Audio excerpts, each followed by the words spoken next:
Welcome to our AskReddit, the place where people answer simple questions with stories that would make any parent cancel their kids' college plans and buy them an online course instead. Today's question is, what was the scariest moment you ever experienced on campus? And the answer comes from a student who found out in the worst possible way. That expensive tuition does not include protection from a psycho with too much free time. And if you like stories where reality walks in through the front door, turns off the lights, and locks the exit from the inside, you already know what to do.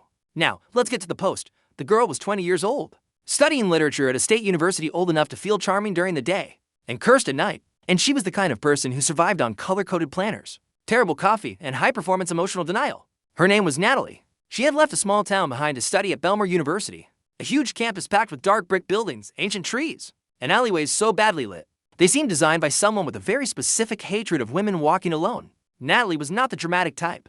That matters, because every story like this always has some idiot showing up afterwards saying, "But are you sure she wasn't exaggerating?" Of course. Because a woman waking up to find a photo of herself sleeping taped to her dorm room door is exactly the kind of misunderstanding that usually happens when Mercury is in retrograde.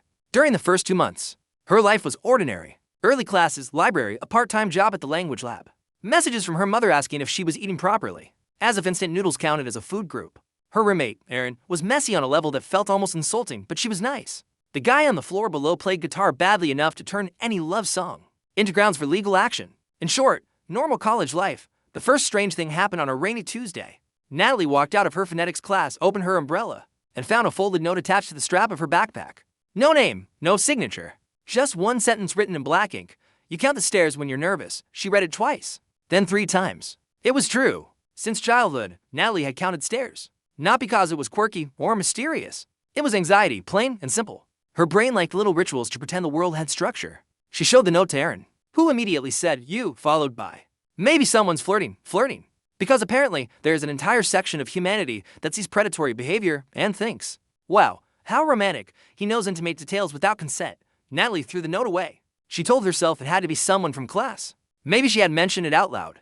Maybe a friend had told someone. Maybe the universe was just entertaining itself at her expense. Which, honestly, is basically the definition of adulthood. The next week, the second note appeared inside a library book she had checked out. Today it was 80 for stairs. You were calmer. That was the end of the funny part. Natalie did not tell her mother because she already knew exactly what she would hear. "I told you not to go so far away," as if the problem were geography and not a campus pet lunatic. Instead, she went to university security. The receptionist was a middle-aged man with the kind of face that suggested he treated any report from a woman as a commercial break in his real life. He picked up the notes with 2 fingers like they were used napkins and asked if she had an ex-boyfriend. She said no. He asked if she had rejected anyone recently. She said no. He asked if she was sure it was a threat. That question is a classic. Because for certain geniuses, something only counts as a threat if it arrives on official letterhead, notarized, with the sentence, "I intend to kill you at 8 p.m. in 12-point Arial." Anything less gets filed under "maybe he just likes you." Natalie walked out with the promise that they would make a note of it. A note. How comforting. If she ended up chopped into pieces behind the theater, at least there would be paperwork. She tried changing her routine. Left one class early, studied in a different library, used different paths between buildings. 2 days later, she got a text from an unknown number. "You look better when you stop looking over your shoulder." Her phone nearly slipped out of her hand. Natalie stopped in the middle of the sidewalk and looked around. People coming and going, bicycles, a group laughing loudly, a couple fighting in aggressive whispers. Nothing out of the ordinary. And that was exactly what made it worse. A stalker hidden inside an ordinary scene is much scarier than some monster stepping out of the woods. She blocked the number. 10 minutes later, another number sent a photo. It was her, sitting in the library, head down, biting on the cap of her pen. The photo had been taken from the second-floor window, from above. Beneath it was one word: run. Natalie had her first full panic attack since she was 17. Erin took her back to the dorm, stayed with her in the room, locked the door, called the resident assistant, a business student named Caleb who looked like he had been assembled from generic university brochure parts. Caleb listened, eyes wide, and said this was no longer a joke. "Congratulations, Sherlock." He convinced Natalie to file another report with campus security, this time with screenshots. The reaction was better only because there was a photo. Not much better. Better in the sense of, "We'll patrol the area more often," which is the institutional equivalent of putting a band-aid on an amputated leg. It was during that second trip to security that Natalie met Daniel. Daniel was a graduate student in criminology doing an internship with the campus night escort program. Tall, calm voice, far too polished looking for that place. The kind of man who seemed like he had been born in slow motion. He saw Natalie shaking in the hallway, brought her water, spoke softly, without invading her space, without the weird little smiles, without that disgusting tone of "let's see if you're imagining things," he said. "If someone is watching your patterns, then you need to stop being alone." Finally, a useful sentence. Daniel started escorting her from work to the dorm on nights when she closed the language lab. He also helped her organize a record of the messages, times, locations, and possible witnesses. Aaron, who developed a crush on any man who showed the slightest sign of functional competence, declared him the only normal man at the university, which was not exactly a difficult title to win in a room full of 20 college guys. The moral champion is usually just the one who does not spit on the floor for a few days. It seemed to work. The messages stopped. No new notes appeared. Natalie began breathing again without mentally calculating emergency exits. She even started to feel ridiculous for being so tense. The brain loves that cruel trick. It makes you doubt your own perception right in the quiet interval before the next disaster. Then the second phase began. First, the objects. She left her hairbrush on the desk, found it on her pillow, left her blue binder on the floor, found it open to the page with her class schedule. One night, she came back from the shower and saw that the dorm room window was slightly open. Aaron swore she had shut it. On the fogged glass, someone had drawn something with a finger. A circle with 2 long lines coming out of the top. It looked like a deer. Inside Natalie's closet, folded with almost insulting perfection, was the t-shirt she used to sleep in during high school and had never brought to campus. That was the first time she called her mother crying. Her mother wanted to come get her that same day. Wanted her to drop everything, transfer schools, come home, forget the dream, the scholarship, the degree, the life she had started. Natalie understood the impulse, but she refused. Not because she was being brave. Because she was angry. Angry at the university, at the useless security staff, at the invisible man who was shoving her life into a corner. She did not want to be pushed out of her own story by a coward with hallway access. Security changed the lock on the room. They installed a camera in the dorm hallway. An internal investigator interviewed her for 20 minutes and seemed genuinely more interested in whether she had been drinking alcohol on the nights of the incidents than in finding out who had been entering her room. Because, of course, nothing screams efficiency like implying that an invasion of privacy is just a side effect of cheap beer. Daniel kept showing up. Always helpful. Always calm. Always telling her exactly what to do. He suggested that Natalie stay for a few days at a friend's apartment off campus. She did. On the first night away, she found an envelope slipped under the door. Inside were 3 photos of her entering her friend's building. On the back, in the same handwriting as the notes, it said, "Nice try. Natalie threw up in the kitchen sink." Her friend, Chloe, called city police, not campus security. For the first time, someone treated it like a real crime. A detective copied the messages, the photos, the notes, wrote down names, and asked something simple that no one at the university had asked until then. "Who knew where you were going today?" Natalie answered without thinking, "Aaron, Chloe, Caleb, and Daniel." She went quiet after saying his name. Not because she suspected him, not yet. It was more of a mental stumble. Like when someone says a familiar word in the wrong context and the brain needs a second to catch up. Daniel knew because he was the one who had suggested she leave campus. The detective wrote it down without expression, said he would look into it. The next morning, Daniel showed up at the apartment with coffee and a bag of muffins. He said Chloe had told him Natalie was doing badly and that he wanted to see if she needed help. Natalie opened the door only a few inches. For the first time, she thought that was strange. Chloe did not have his number. She had spoken to Caleb, not Daniel, when Natalie asked how he knew the address. Daniel smiled in that overly controlled way and said, "I work with security, remember?" That was not an answer. It was smoke-shaped like a sentence. She thanked him, said she was tired, and closed the door. That night, the detective called. He told Natalie not to walk anywhere alone and not to answer any unknown numbers. He also asked whether Daniel had ever been inside her dorm room. Natalie remembered one night when the lock had jammed and Daniel, who had been walking her back, asked the front desk for a master key to help her. She remembered another time he had gone up to the dorm to deliver a form. She remembered the way he always seemed to know when she was getting worse, even before anyone told him. Sometimes the truth does not arrive like an explosion. Sometimes it arrives like nausea. The detective said he had checked the escort program's system. Daniel had accessed Natalie's profile more than 40 times in 3 weeks, far above normal. He had also used the dorm service key at times that did not match any official call. And there was a file in the database containing older reports, tied to his name that had never moved forward. Older. That word opened a trapdoor to other female students had complained months earlier that Daniel showed up in places he should not have been, sent messages outside the scope of the job, extended escort routes to avoid dark areas, and one of them said he had asked which apartment windows faced the parking lot. The university treated it as a misunderstanding. He received a verbal warning, because apparently, for certain institutions, a predator's practice round counts as an administrative disagreement. Natalie hung up and sat on Chloe's bed completely still, as if moving a muscle would confirm too much. Aaron arrived half an hour later, pale as paper. Someone had gotten into the dorm room again despite the lock being changed. Nothing had been taken. All that had been left on the mirror was a sentence written in red lipstick. "You ruined the game." The police finally got a warrant to search Daniel's locker in the night program office and his car. What they found was the kind of material that makes anyone rethink the definition of bad luck. In the trunk, there was a plastic box containing gloves, duct tape, zip ties, a bottle of chloroform he should not have had, 3 burner phones, and a black notebook. In the notebook were dozens of pages about Natalie, schedules, favorite clothes, levels of alertness, sentences overheard from a distance, physical reactions, blind spots on campus, and at the top of multiple pages, one word repeated over and over, pray, because of course. The man could not just be sick, he had to be theatrical too. Campus psychopaths love branding, but Daniel was not arrested that day because he disappeared. When the police went looking for him, his student apartment was empty. Computer wiped, drawers cleared out, essential clothes missing, as if he had been waiting for that exact moment. Maybe he had. Predators love control. When they lose it, they run. The university went into full institutional panic mode. They sent an email to all students talking about an isolated incident, have an abundance of caution. Corporate language always amazes me. A man turns a campus into the set of a horror movie, and the official statement sounds like a notice about maintenance on a water fountain. Classes were not suspended. Natalie was advised to follow them remotely for a few days. A few days. As if trauma came with the delivery window, she was moved to a hotel paid for by the police. Chloe stayed with her. Aaron requested a dorm transfer. Caleb started carrying pepper spray as if that would mean much against a man who collected roots, keys, and hunting fantasies. Today's passed with no news. On the third day, Natalie received an email from her own university account.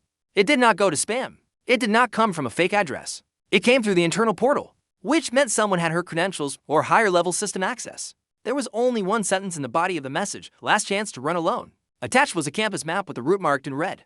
It started at the Humanities Library, passed behind the Performing Arts Center, and ended at the old abandoned observatory on North Hill. The observatory had been closed for years. Windows boarded up. Entrance sealed. It was mostly known as the place, where drunk students took photos pretending they were too melancholic for therapy. The police said it could be an attempt to lure Natalie out. They set up surveillance nearby. 2 unmarked cars. Officers spread across the area. Chloe begged Natalie not to leave the hotel room. But at 6 that same evening, Aaron called in a panic saying Caleb had been taken away in an ambulance after falling down the dorm's fire escape stairs. He was conscious but kept insisting that someone had pushed him in the dark. Natalie did not think clearly. She just grabbed the first jacket she saw and ran downstairs. That was the mistake Daniel wanted. On the way to the university hospital, she got another message. A live photo of the hotel hallway, taken only seconds earlier. You really still run after other people. She froze on the sidewalk. Then the phone rang that private number. On the other end, the voice was calm, familiar, almost gentle. You should have waited for me. Double quotes. Natalie hung up and started walking faster. Then running. Not toward the hospital. Toward the police car parked on the corner. But when she turned onto the block, the car was empty. The officers had been called away to a fake student disturbance near the gym. Daniel was removing the pieces from the board one by one. She ran into the nearest building, the Performing Arts Center, and locked the side door behind her. The lobby was dark. Rehearsal over. Always lined with hanging costumes, old frames, the smell of wood and paint.